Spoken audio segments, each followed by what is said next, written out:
Ok, pessoal, vamos conversar um pouquinho agora sobre classes sociais, classes econômicas.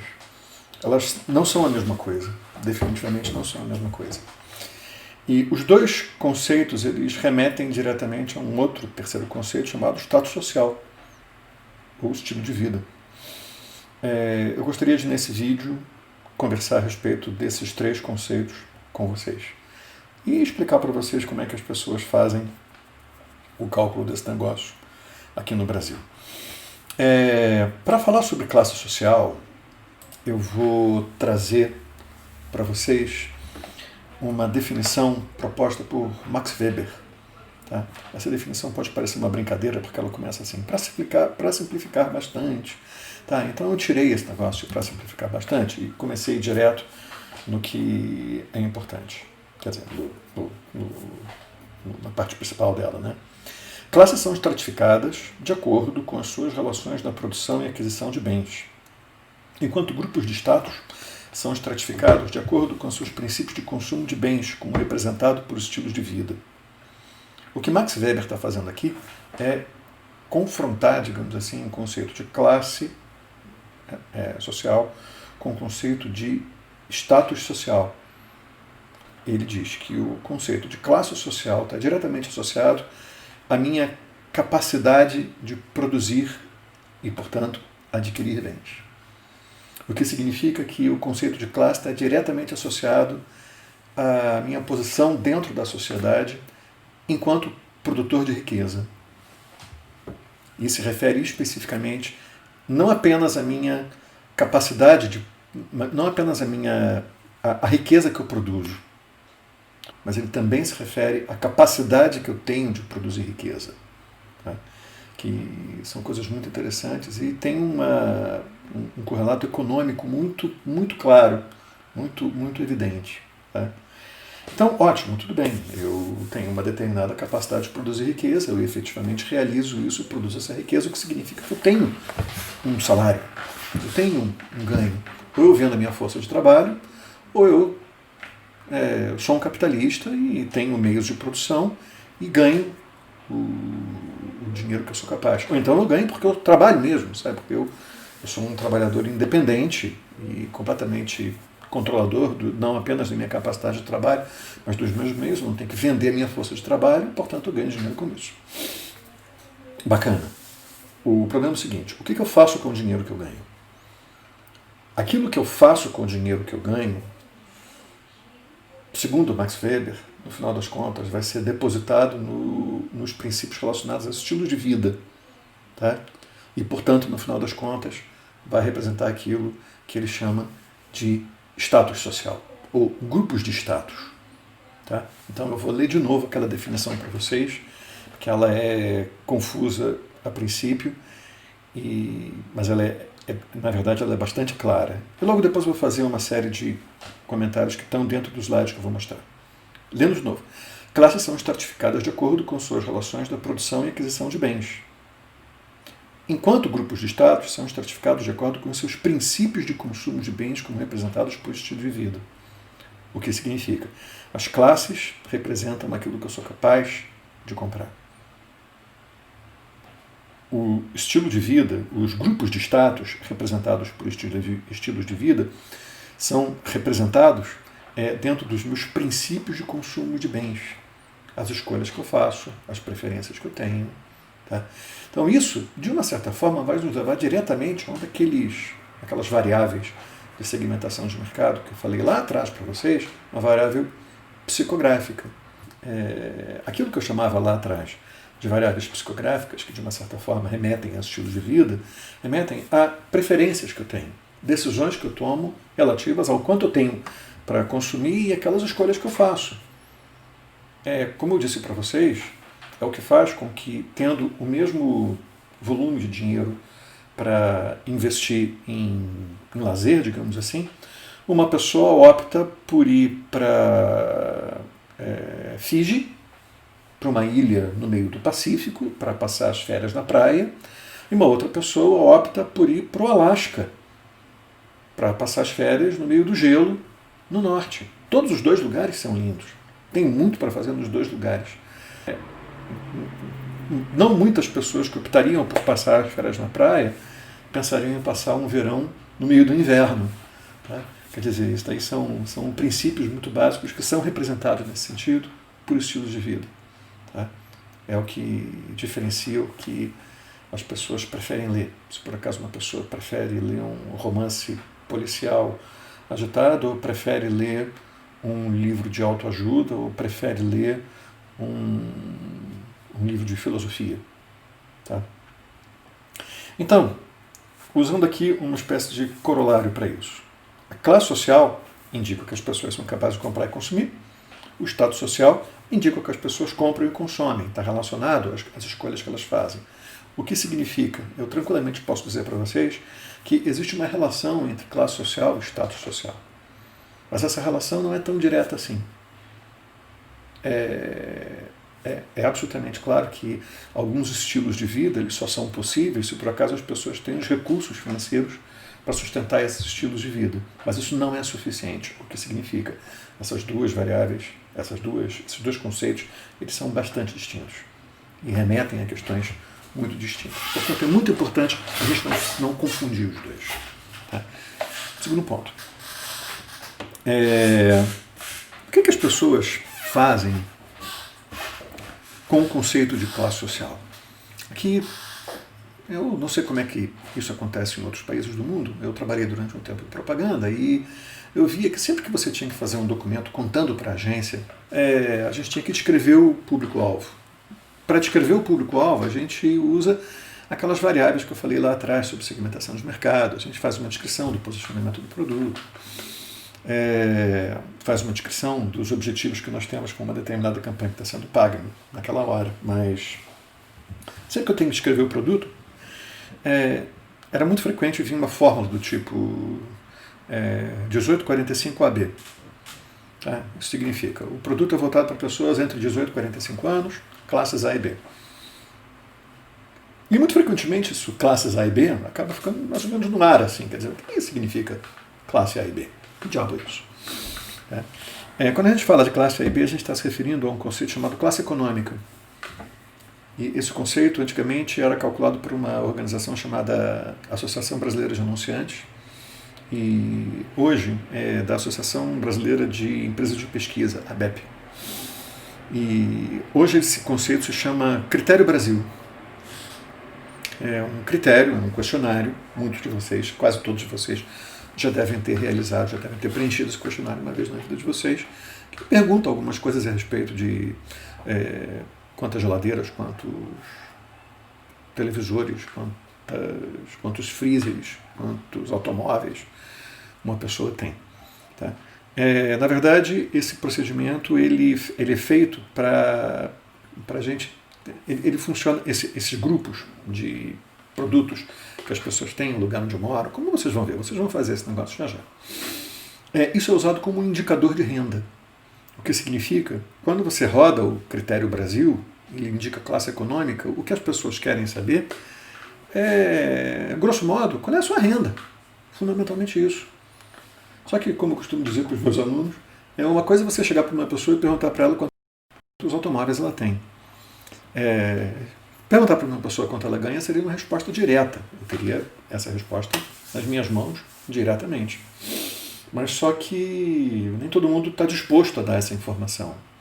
E essa informação ela é meio dura e muita gente acha que isso aí não deve ser perguntado, que nem perguntar a idade para uma pessoa, né? Não se deve perguntar quanto ela ganha. Então, a gente pergunta algo sobre a posse desses bens de consumo. Nem todos os países esse procedimento é o mesmo. Tá? Se por acaso você tiver em um país a sociedade for muito fortemente homogênea, o procedimento pode ser bem mais simples. Na Inglaterra, eles perguntam a profissão, nada além disso.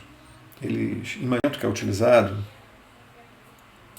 é um questionário, eu já disse isso para vocês, e ele tem um determinado resultado.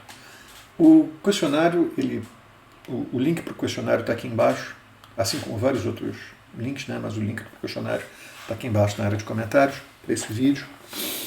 E eu também coloquei aqui um link para uma planilha de Excel que eu preparei no Google Charts. Você pode ir lá e colocar as suas respostas. Para vocês terem uma ideia, essa planilha, eu estou abrindo aqui ela agora, tá? Ele pergunta a respeito de banheiros, empregados domésticos, automóveis, microcomputador, lava-louça, geladeira, freezer, lava-roupa, DVD, micro-ondas, motocicleta, secadora de roupa. Tá? Procura alguma coisa sobre um chutrão. Com base nisso, ele totaliza um determinado número de pontos e coloca você dentro de uma tabela que diz: você pertence à classe A, você pertence à classe B2. Tá? Hoje existem classes A, B1, B2, C1, C2, D e E. Tá? E essas classes elas remetem a determinadas faixas de renda. Cadê essa porra?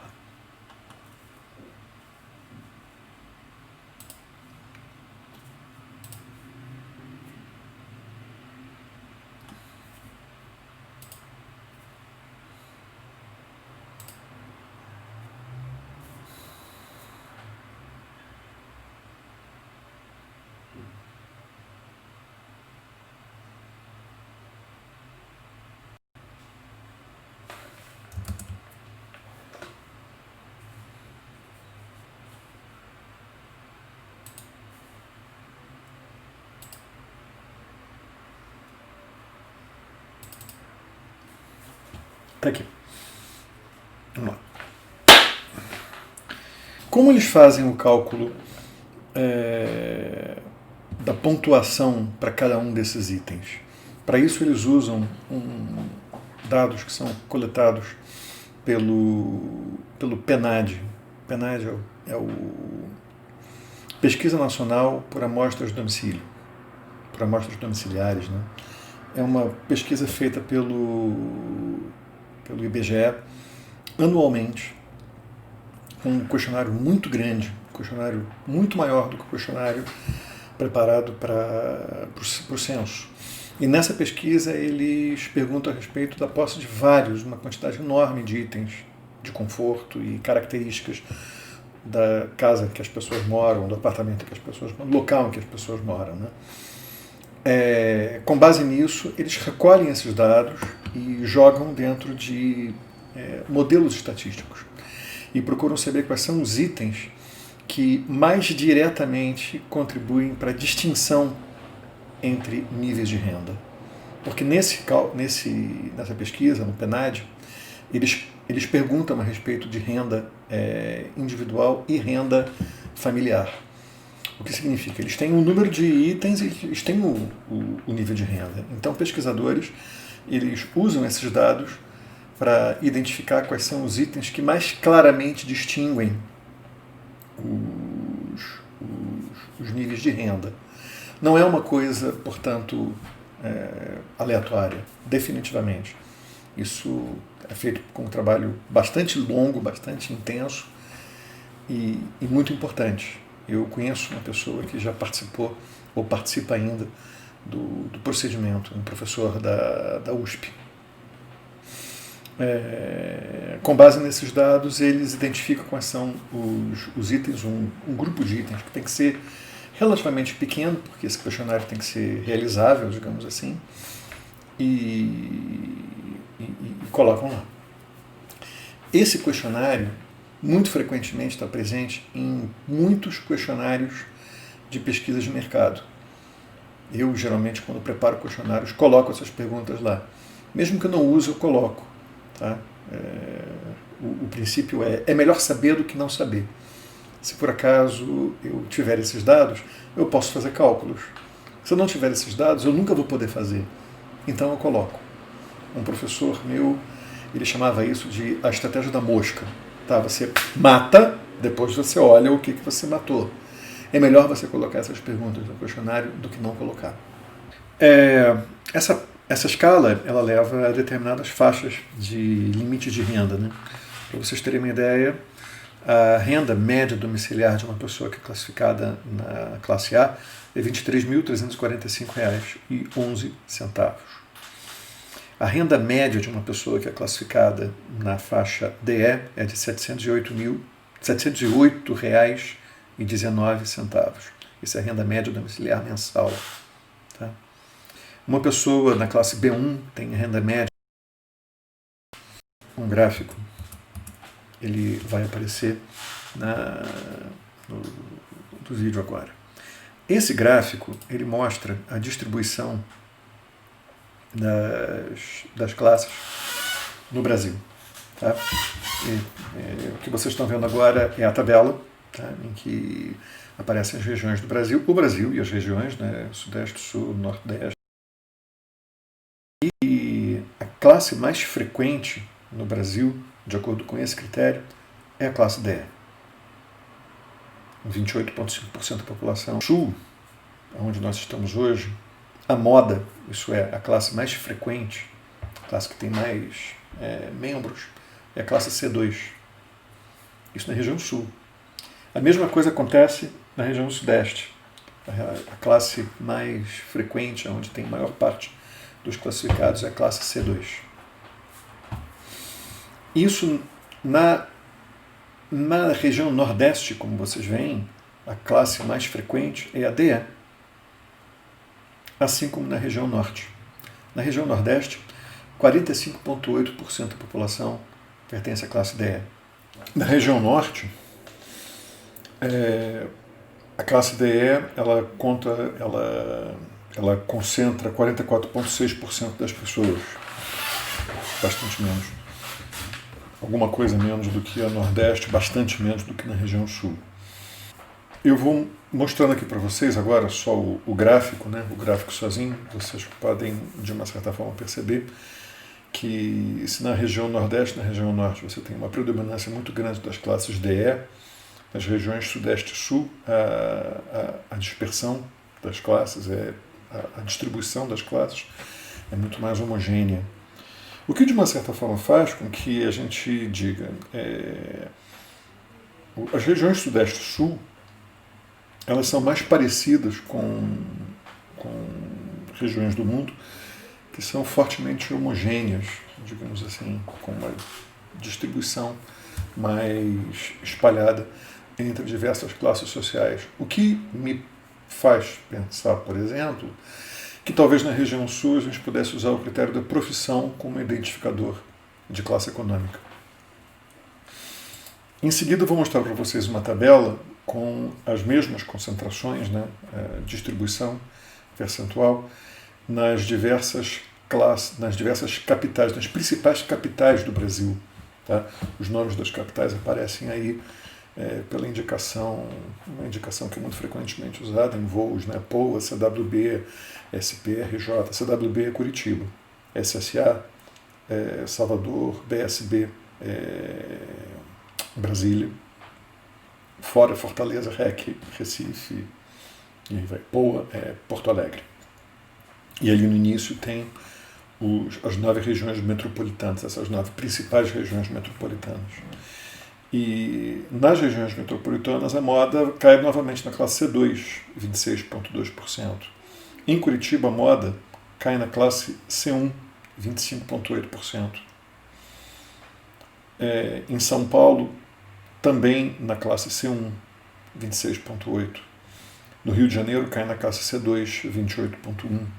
Em Fortaleza cai na classe DE, 40,2%. Recife, 37,6%. Em Salvador, cai na classe C2, 29,9%. A notar nessa distribuição é a concentração da classe A maior em Brasília, 12,9%. Uma forte concentração de pessoas com alto poder aquisitivo, certamente todas elas ligadas a serviços públicos. Tá? Aqui eu mostro para vocês o gráfico dessas principais regiões metropolitanas, né, capitais. E nisso vocês veem que São Paulo e Curitiba novamente aparecem com uma distribuição bastante mais espalhada, enquanto Fortaleza, por exemplo, tem uma concentração muito grande de pessoas na classe DE.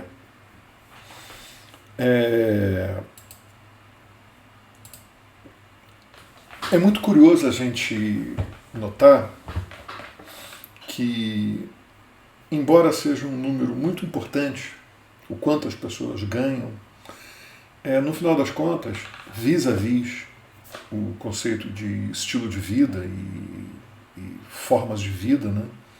Portanto, status social, para marketing, a renda ela é um indicador, como eu já falei para vocês anteriormente, é um indicador relativamente pouco poderoso, eu diria.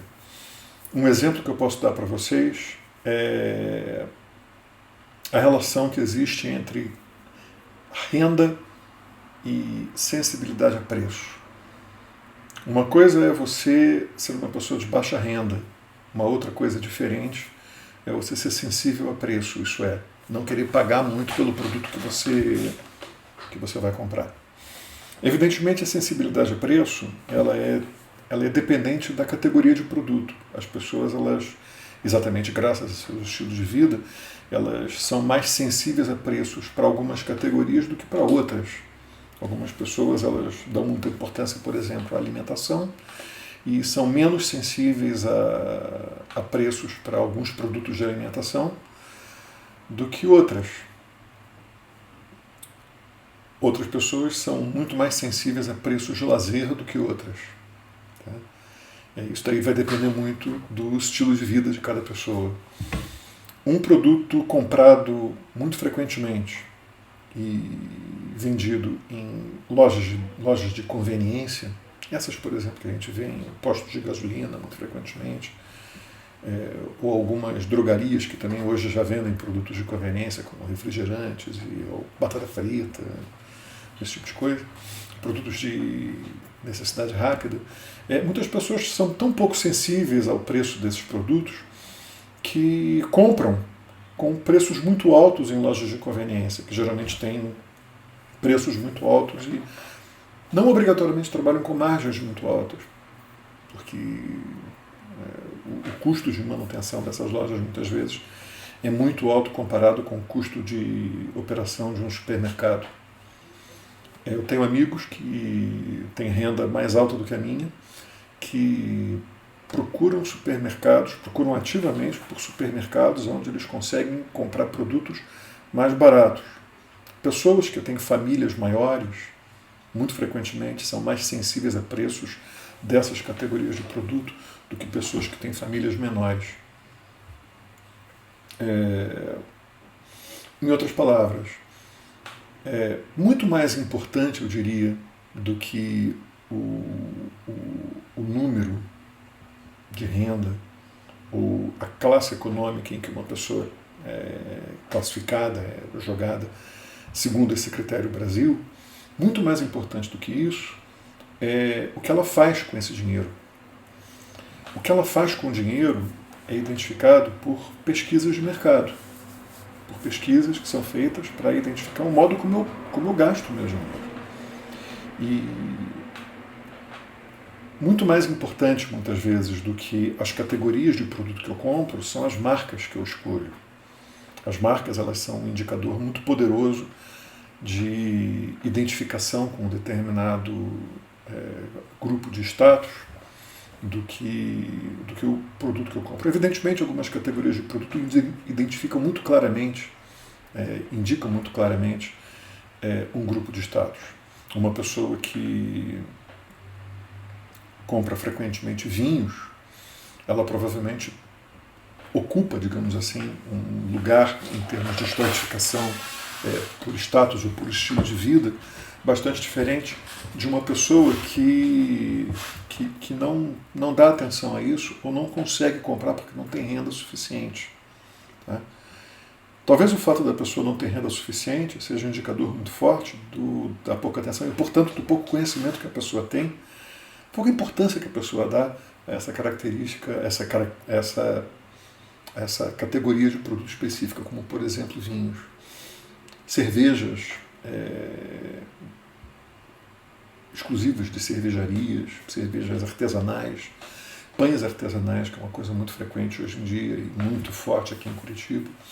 Essas coisas são identificadores poderosos de status social.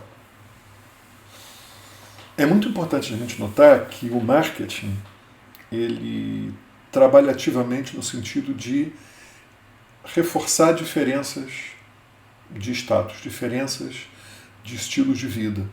E isso é um fator, eu particularmente acho isso um fator negativo na atividade de marketing. Notem bem, quando eu compro um produto exclusivo, eu quero excluir alguém. Portanto, se por acaso o produto produz um produto exclusivo no mercado, eu estou, de uma certa forma, ajudando um processo de exclusão social. Isso é uma coisa que nós devemos levar sempre em consideração. É um comentário que eu ia fazer num outro vídeo, acabei não fazendo, vou fazer agora, é o seguinte.